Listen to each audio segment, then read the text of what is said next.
So good morning.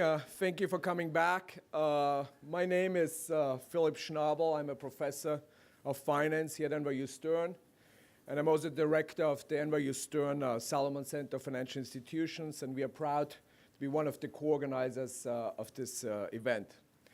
Let me just give you some background on the Salomon Center. It was founded in 1972, almost 50 years ago, and its primary mission is to support academic research in the area of financial institutions. So this conference is obviously a perfect fit for our mission, and we are very glad to be part of it.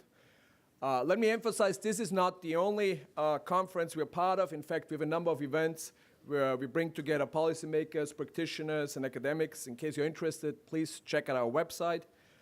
If you want to get involved more in the center in some form, maybe you have some great data and need a smart PhD student in order to analyze it, maybe there's a topic where you think you need some academic input, please feel free to reach out to me.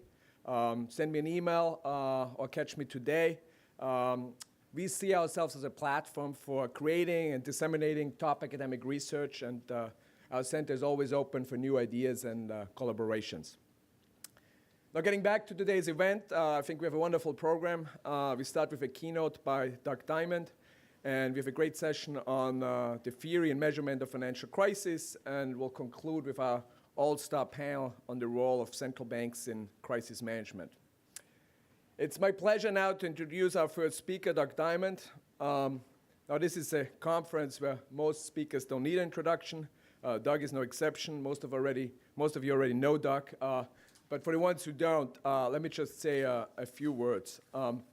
Doug has been on the faculty at Chicago Booth since 1979. He has been doing research on financial institutions for more than 40 years.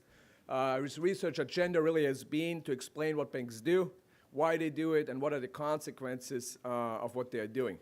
In fact, Doug's PhD students recently put together a conference in honor of his 65th birthday, and it really showed how broad Doug's work has been and how many students he has mentored over the years.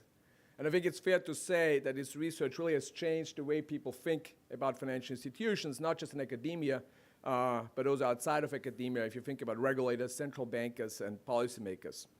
A prime example of his research already came up yesterday, the famous Diamond-Dybvig model of bank runs. In fact, I still remember learning the Diamond-Dybvig model during my graduate days at Harvard. I remember the class had a lot of discussion of bank runs, how they come about, what can be done about them, the whole literature which built on Doug's model. But what I remember best is how the instructor summed up this literature. He said, we were told that this was a very interesting piece of financial history, but it will never repeat itself, at least not in developed countries. So that was 2006, and obviously things have turned out very differently, so I'm glad we studied it. It obviously has been a very important lens on how to think about the events of the financial crisis. It has been an important lens for my own work. So with this in mind, let me hand over the floor to Doug. Thank you.